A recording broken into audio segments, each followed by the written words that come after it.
Shalom peuple de Dieu, je suis dans la joie de vous retrouver encore pour notre émission J'aime la parole. Je sais que vous m'avez manqué.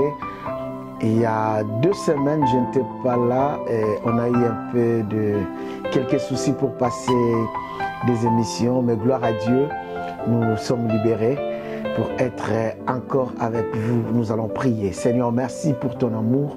Merci pour cette opportunité que tu nous as encore donnée avec mes frères et sœurs. Je recommande ce moment entre tes saintes mains.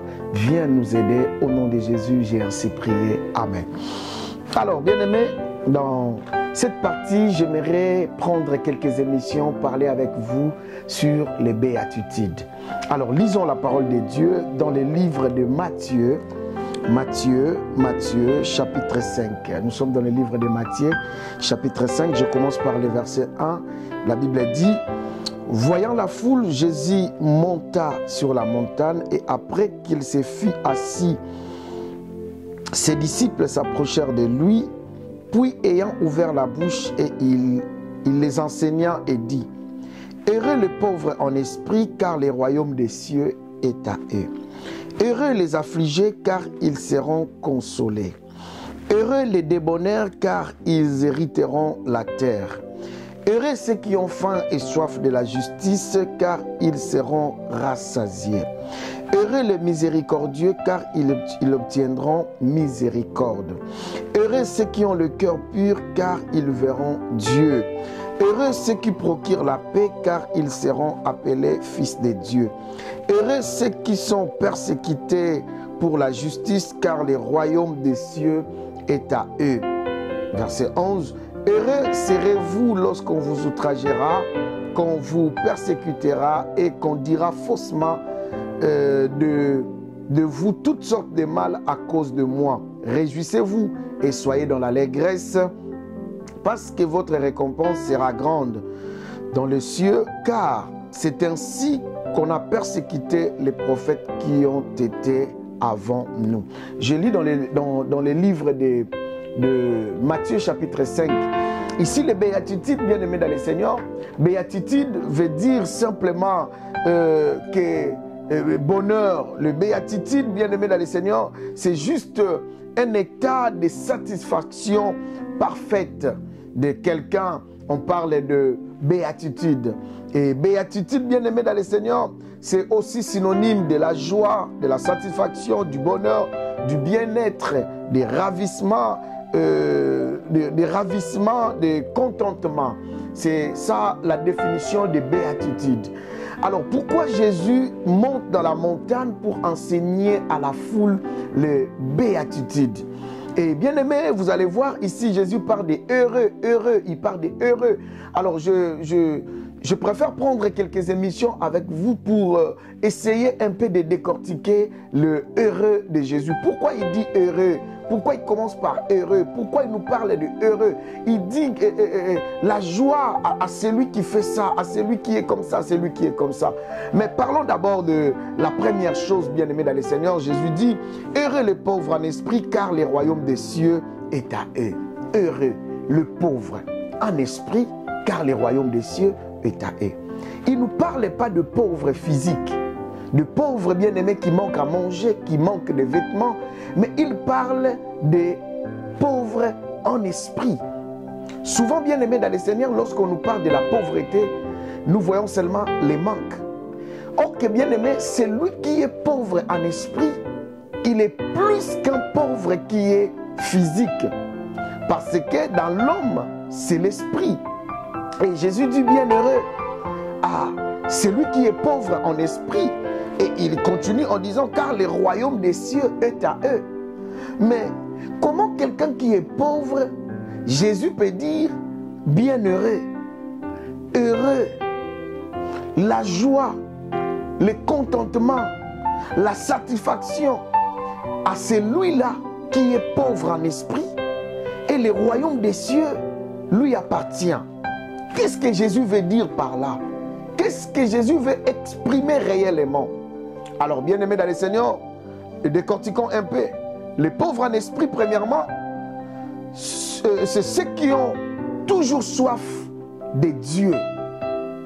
C'est-à-dire ceux qui cherchent Dieu dans la prière, ceux qui cherchent Dieu dans la parole, ceux qui se sentent, il y a le désir de manque en eux, ils se sentent toujours pauvres. Cela veut dire leur connaissance ne suffit pas. Donc ceux qui n'arrivent pas à se dire satisfaits de Dieu. En fait, lorsque Jésus disait le pauvre en esprit, c'est les genres de personnes qui ont toujours besoin de Dieu. La Bible dit, comme une bûche soupire après de l'eau. Bien-aimé dans le Seigneur, lorsqu'elle a soif, elle a toujours le désir de l'eau. En fait, c'est ça être pauvre en esprit. Quelqu'un qui sait, quelqu'un qui s'inquiète pour les choses de Dieu. Celui-là est pauvre en esprit. Il ne se sent jamais satisfait. Il ne se sent jamais capable. Il se sent toujours incapable. Il se sent toujours incompétent. C'est là où on reconnaît que celui-là est pauvre en esprit. Et Jésus a dit, le royaume des cieux est à eux.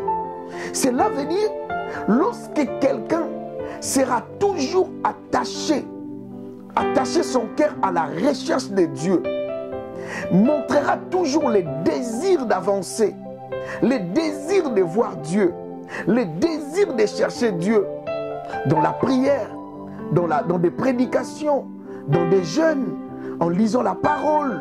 Et bien aimé dans le Seigneur, ça c'est quelqu'un qui est pauvre. Il a toujours besoin de Dieu. Il a toujours besoin d'être à côté de Dieu. Il oublie sa connaissance. Il oublie tout ce qu'il connaît. Combien de gens aujourd'hui, bien aimés, sont des pauvres en esprit? Aujourd'hui, tout le monde connaît. Aujourd'hui, tout le monde sait. Les chrétiens ne lisent plus la Bible. Les chrétiens ne prient plus. Nous sommes devenus, bien aimés, des gens déjà satisfaits. Or qu'un pauvre, c'est quelqu'un qui a toujours besoin. Bien aimé, ce sont des riches qui sont satisfaits. Parce que s'il veut manger tout ce qu'il voudra manger, il va manger. Là où, partout où il voudra aller, il ira. Parce qu'il est satisfait de sa vie. Mais un pauvre, c'est quelqu'un qui manque toujours. Alors lorsque dans ta vie, tu comprends que dans ma vie, je manque toujours. Tu as toujours problème de manque de Dieu. Là, tu es un pauvre. Et les pauvres en esprit sont des gens bien aimés dans le Seigneur qui s'humilient toujours pour comprendre réellement ce que Dieu veut dans leur vie. Vous savez, bien aimés dans le Seigneur, il y a des choses que nous ne pouvons pas comprendre facilement. Oublie ta connaissance. Comme si tu ne connaissais rien de la parole de Dieu. C'est ça, bien-aimé. Tu as toujours soif de Dieu. Tu as toujours besoin. Et c'est là que, mes chers frères et sœurs, le royaume des cieux sera à toi. Parce que lorsque quelqu'un s'accroche toujours à Dieu, il cherche toujours Dieu, le royaume des cieux sera à lui parce qu'il finira par voir Dieu d'une manière ou d'une autre. Et Jésus a dit, bienheureux à ce genre de personnes. Et vous savez, le verset 4 dit, heureux les affligés, car ils seront consolés. Il dit, heureux les affligés. Les affligés, bien-aimés, sont des gens bien-aimés dans le Seigneur qui sont tristes. Quelqu'un qui est affligé. Mais Jésus dit, heureux les affligés. Heureux les affligés. Cela veut dire, les gens du monde t'attristent parce que tu ne veux pas suivre leurs traces. Et si tu es persécuté pour Christ, n'abandonne pas. Et il continue, il dit, bien-aimé, ils seront consolés. Les affligés, le monde t'afflige. Les problèmes de ce monde t'affligent. Et Jésus dit, heureux, si seulement tu es affligé, car tu seras consolé. Cela veut dire que tu ne te laisses pas dans des choses du monde. Ces choses du monde qui viennent t'attristent. Mais toi, tu n'abandonnes pas. Tu ne laisses pas. Jésus a dit de telles personnes, heureux. Ils seront consolés. Aujourd'hui, ma soeur, mon frère, tu es en train peut-être de souffrir pour Christ. Tu es en train de subir des choses pour Christ. Et bien aimé, ça fait de ta vie que tu sois toujours triste. J'aimerais t'encourager aujourd'hui. Vaut mieux entrer au ciel célibataire qu'entrer en enfer marié. Vaut mieux, bien-aimé dans le Seigneur, entrer au ciel ventre affamé que d'aller au ciel ventre plein. Je ne parle pas que tu ne dois pas chercher les choses du monde. Non, je ne dis pas ça. Mais je dis, si cela arrive dans ta vie, que tu sens que tu es affligé. Et la Bible dit, Jésus a dit, bienheureux à toi, parce que tu seras consolé. Mais ceux qui sont affligés, c'est le monde qui les afflige. Par leur système, par leur manière de se comporter. Et eux, ils ne veulent pas suivre les traces du monde. Et Jésus dit, heureux à ce genre de personnes.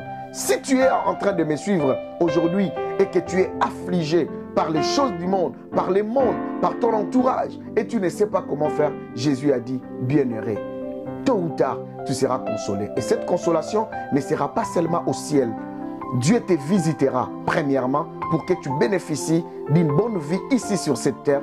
Et deuxièmement, après la mort, tu seras aussi consolé auprès de Christ.